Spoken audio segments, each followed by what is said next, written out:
Hey guys, Harry here from the Art Gear Guide. Thanks very much for joining me today. As you can see here, I have a review of the Crayola signature color pencils. Now, quite a while ago, um, I got these for a review, and I know that a lot of guys, a lot of people that come and watch these reviews, they like to see like the really expensive pencils, the highly light fast pencils. But I wanted to make sure that when I started this review channel, that I reviewed right across the board in terms of the very cheapest pencils to the most expensive pencils, just so that they were all covered, so that in any eventuality, whether you were buying them for yourself or for somebody else, you could maybe go and have a look on the channel to see if they've been reviewed, and it'll give you a little bit of an indication. Because it's still important, even if a set of pencils costs £10 or £5 or something like that, it's still important that you know what they're going to be like before you use them, or at least have an idea. And that was my way of thinking about the foundation of this channel, really. Anyway, as we all know, Crayola is such a huge name when it comes to kids' art supplies. I should imagine that for the vast majority of us, we've all had Crayola crayons or colour pencils in our chubby little kid hands at some point. I know when I went into school as a kid in primary school, there was always Crayola crayons all over the place. But I would say in the last 10 years, maybe a little bit more than that, you would have to possibly ask colour pencil artists who have been doing this for longer. There's been quite an explosion in terms of the colour pencil medium. A lot of people who have been involved in adult colouring books have got into colour pencils. Companies have invested a lot more time and effort into marketing their colour pencils because a lot more people are turning to the medium for so many different reasons. And when it comes down to the likes of adult colouring book, it has been instrumental in certainly a lot of the mental health field. And before anybody thinks anything, I'm not suggesting for a single second that art is the answer to mental health. If anybody watching this video feels that they are maybe suffering from mental health, which is an absolute horrible thing for anybody to suffer from, it's important that you seek professional medical advice. Art is only a way, it's only kind of like an aid to help in the process of getting better from mental health. It's an important part, or it has been for me personally, and I know for a lot of you guys as well. Art has been instrumental in brightening up your outlook on life. But that being said, a lot of companies have been, pushing their colour pencils because so many more people are going out and buying them. Now, as I said, Crayola have, for the most part, been a kids company in terms of their coloured pencils and their crayons. In fact, actually, when I was doing this review, I had to go out and buy these pencils because it had been so long since I had them, and I wanted to make sure that, the Crayola signature were better than the Crayola colour pencils for kids, and that it wasn't just the same core, just in a different barrel, that type of thing. So back in 2017, Crayola came out with their Crayola signature brand. Now, it's not just the colour pencils, there's lots of different things that are in that signature brand, but the signature brand nevertheless was more aimed at, certainly for the colour pencils, the adult colouring book market and student grade pencils. Although I would say that these are perhaps maybe lower end of the student range colour pencils. And everything right down to the packaging would suggest that Crayola have taken this quite seriously, and that is the reason why that they've tried to get into this market. And they've obviously, they're not branching away from the kids. The kids theme is still very much their bread and butter, but this is just an additional branch of Crayola. So anyway, let's get into the review. We'll take a look at it and we'll talk about different things as I go along. So as you can see here, first of all, they come in a set of 24 and 50. Now, I'm not 100% sure where they get this 50 from, because most sets that I've reviewed are either in 48 or 60, 72, kind of like in and around that that range whenever you're getting up into the bigger sets.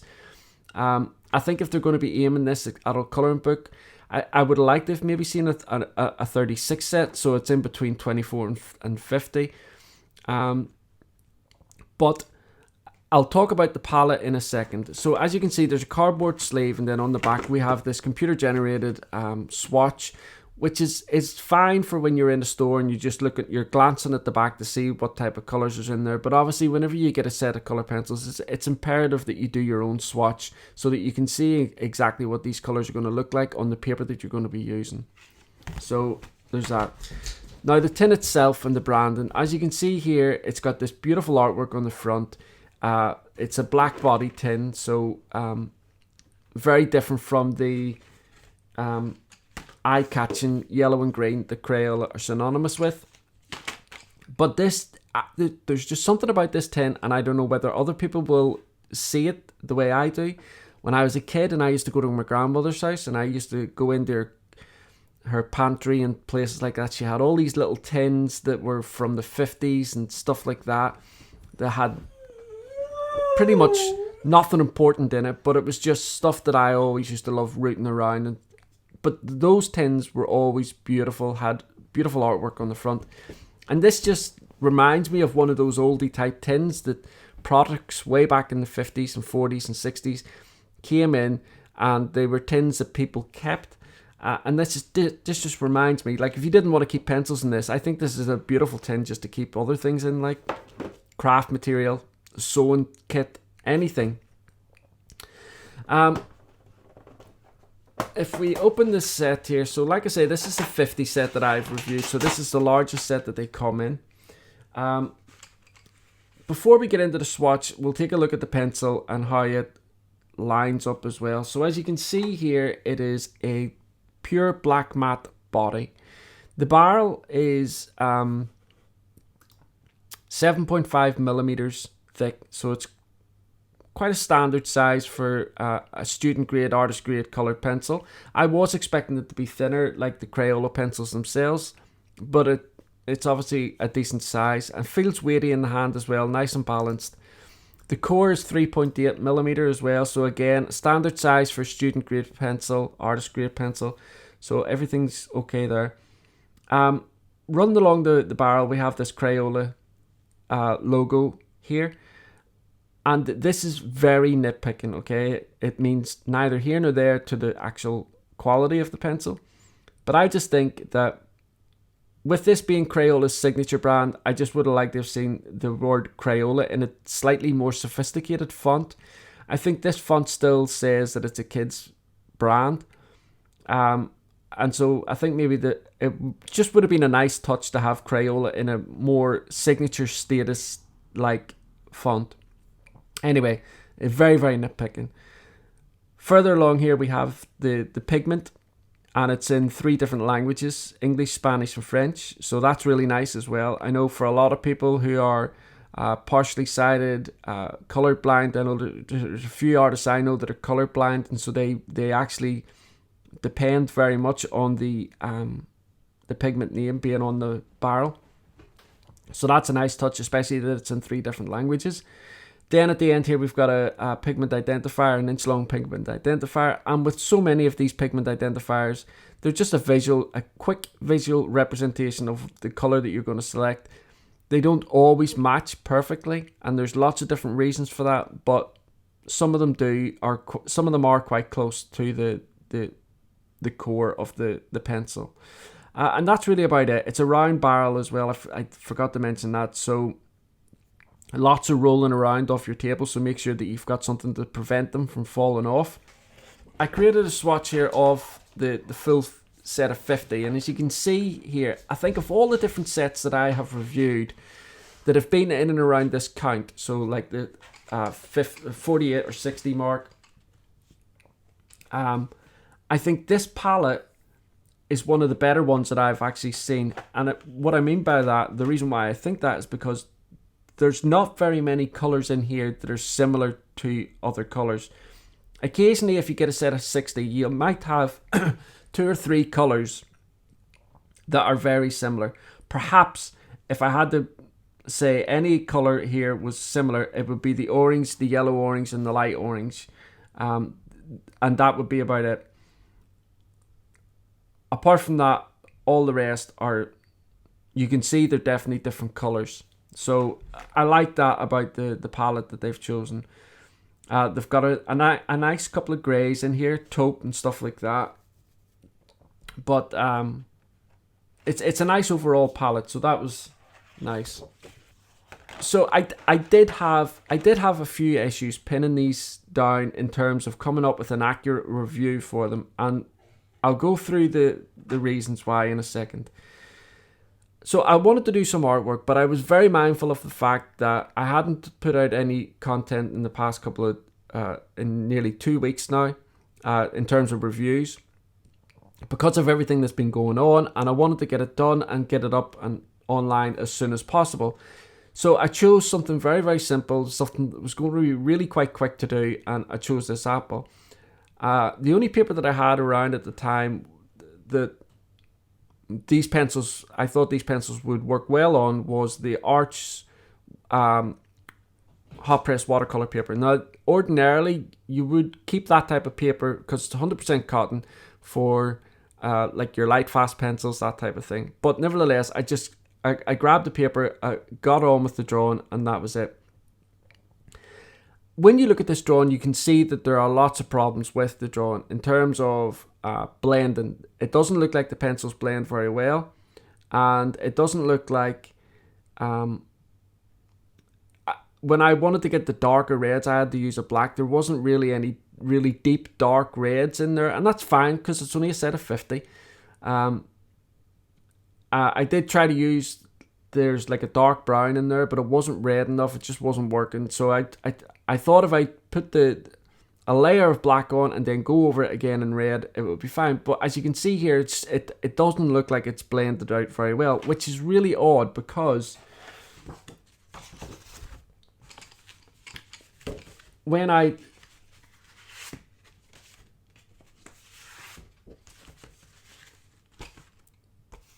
done the tests, the blending tests that I normally do, the pencils blend very well indeed. The only difference is the paper. The paper I used here was a Canson heavyweight drawn paper, which has a little bit of tooth on it as well. So it's not too dissimilar from the Arch watercolor paper, the hot press watercolor paper, except for the fact that this isn't 100% cotton. The Arch is. But as you can see here, the three tests that I've done have blended very, very well. The colours that you're supposed to, or you would imagine you would get from blending yellow and red and green and yellow, are there. They're clear to see. So if I'm looking at this, I'd have to say these pencils blend very well. But then looking at the drawing, it doesn't look that well. In terms of layering, so I always do this test as well, where I do show you what the pencils look like in terms of how they layer. So here, 1 layer, 2 layers, 3 layers, 4, 5. The reason why I go up to 5 is because those artists that use odorless mineral spirits, when you get to around about the 5th layer, you kind of then want to start using your odorless mineral spirits because you've got plenty of pigment on the paper and it's going to break down well. If you only start using odorless mineral spirits when you've got, say, two light layers of pigment on the paper, you're not going to get the effect that you should really be looking for with odorless mineral spirits. And then of course here I have just one single heavy application of the pigment, and again you can see here that the vibrancy of the pigments is really nice, so the pencils have that going for them. And again, this was on the Canson paper. Then I done my test on black paper, and again, as you can see, the pigments here are really, this test really surprised me because there was all of these colors that I chose, this green, blue, yellow, red, and then the white, were all opaque. You can see here on this, there's no black showing through. Very, very thick, rich pigments, and that was really surprising. Even in much more expensive pencils that I've done this test on, you might get one or two that are opaque and a few that are more translucent, have the black paper showing through it. But that wasn't the case with these. Now I know that's not all color pencil artists are looking for opaque colored pencils. Some much prefer a more translucent look to their work. The Faber-Castell Polychromos pencils are quite translucent, and a lot of people use them for that reason. But this test really surprised me, and I'll show you other pigments on this now so that you can see it in real time as well. So I'm just going to pick out a few different colors here from the ones that I've used here. So I've got an orange. I'll do like a turquoise as well. And there's some really nice colors in this set as well. There's a sand color here, which is really nice. There's like a salmon color, again, really nice. There's a mauve, and I think there was a pale rose, which again is a really nice color as well. So I'll use that pale mauve, and I'll use there's like a taupe color here. I'll see what they're like because they're quite muted colors in themselves, so ordinarily they wouldn't show up very well in this dark paper. So anyway, orange.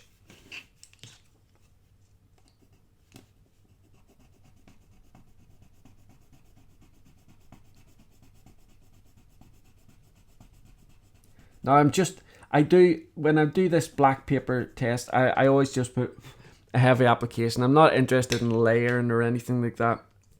It's just to show you the level of opacity or opaqueness in the pigment. So you can see there again, still pretty opaque. Now we've got a robin's egg blue. Again, really nice thick opaque pigments. That is gorgeous actually on that black. Now these colors here are much more muted. So we've got pale rose and then taupe, which is taupe is kind of like a beigey browny color. So it maybe won't even show up here on this black paper, but it is very opaque, incredibly opaque, and you should see it. So you can see it there. It's kind of like a bronzy color. In the Irish Guards, our berries were taupe. So pale rose. Again, these colors, these pencils would be beautiful on black paper, dark paper, and still maintain the color that you can see. A lot of pencils, when you start putting them onto dark paper, they lose their color, they lose their vibrancy, and that's fine. But there's some color pencil artists, and they can produce the most amazing work on dark paper. And I think with these Crayola signature pencils, if you're looking for good pencils on black paper, well, you can see it right here, how these colors play out. This is a spring green. Just let me use that.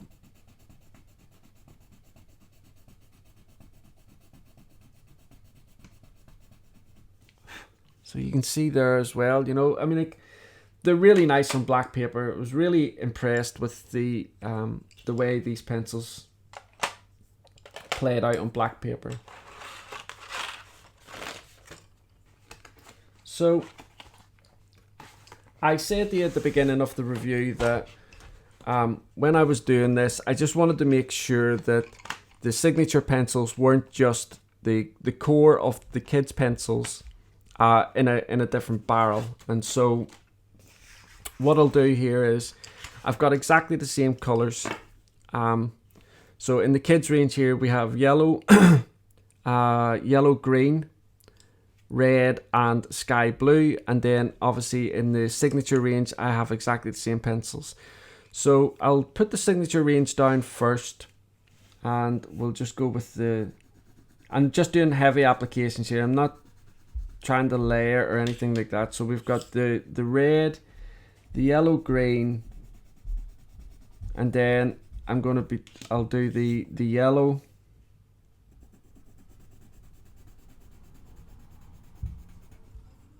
and the sky blue. So you can see there, and this is on the Clairefontaine paint on, or sorry, no, this is the Canson heavyweight paper. And so underneath that, I'm going to use the kids Crayola pencils.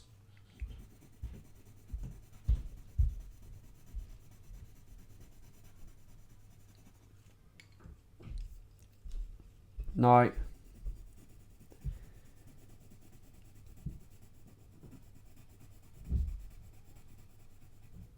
I know they look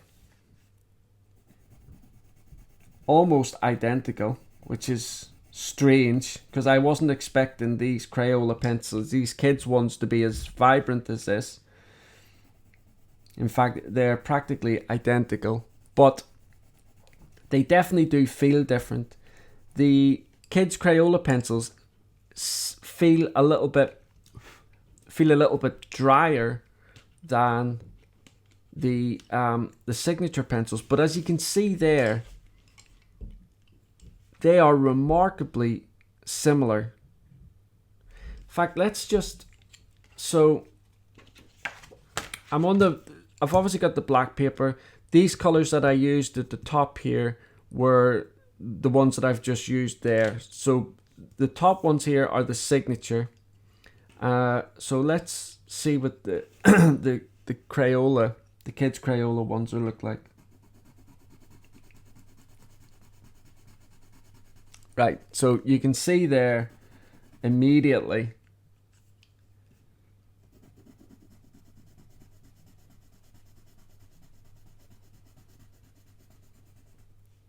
that there is a difference in the pencils. A big difference, actually, whenever it comes to opaqueness.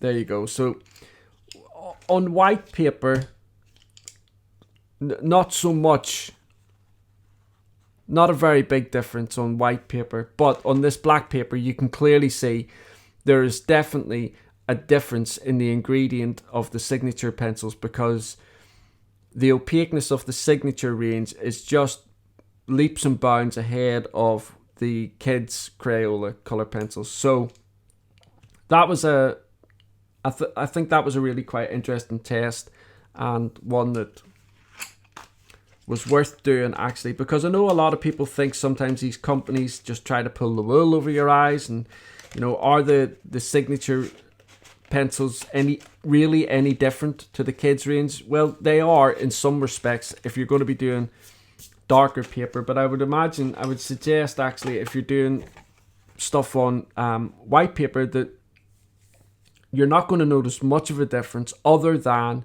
perhaps the layering abilities and stuff like that. Like I say, the kids Crayola pencils did seem a little bit more dry, whereas the so like a little bit dry and scratchy as I was going across the paper, whereas the Crayola signature were a lot softer and more silky texture over the Crayola kids ones. So that's my review of the Crayola signature color pencils. Now, the one thing that I forgot to mention that I'm not too sure how relevant it is to the pencils. With the Crayola signature pencils, I did experience a few issues with sharpening, and it was down just to the wood quality of the barrel. When I was sharpening using my handheld sharpener, which is, I use this M&R sharpener here, and I have spare blades for them, so the blades are razor sharp all the time. I did experience problems, snagging, things like that, not being able to turn the pencil because of the snagging of the wood. But it wasn't in all the pencils. So in all 50 pencils, I probably had that experience with maybe about 10 or 15 of them. The rest sharpened fine.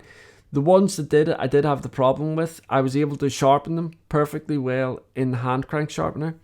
But so I'm not too sure whether it's a widespread thing that they just use poor quality wood, or whether it was just one of those problems that maybe a bad batch of wood got through in the manufacturing process, and so there was only a select batch that ended up with that issue. But I did think it was I did think I had to mention it because it was something that I experienced throughout the process of testing and reviewing them. Anyway, guys, the prices and things like that are all over in the Art Gear Guide, as they always are. I never mention the prices here in the video, so go across and take a look on the written review over in the Art Gear Guide, where you can see a little bit more information than what I'm able to tell you here. I hope you've enjoyed this review, and thank you so much, guys, for all your wonderful comments about our son's bike getting stolen. I really appreciate the support. It's just one of those things that really, really angered me at the time, really got me upset. But it is what it is. And I will be doing a giveaway in the next video, so stick around for that giveaway. It will be a big one, and hopefully another big one just before Christmas, and then I'm going to be doing a giveaway after Christmas as well. So stick around, guys, for the giveaways. Anybody can take part. If you want to, follow me on Facebook and Twitter and Instagram. I'm always posting on those platforms as well, so if I've got new reviews or giveaways or anything like that, I'll always put them out on there as well. Sometimes it's easier to get notifications from these platforms if you're on them and just be kept in the loop type of thing. Other than that, if you don't want to, you can just keep checking back on the YouTube channel or over on the Art Gear Guide for new updates. Anyway, guys, thank you so much for your support, for watching this video. I really appreciate it, and I look forward to seeing you all again in the next one. Thanks, bye.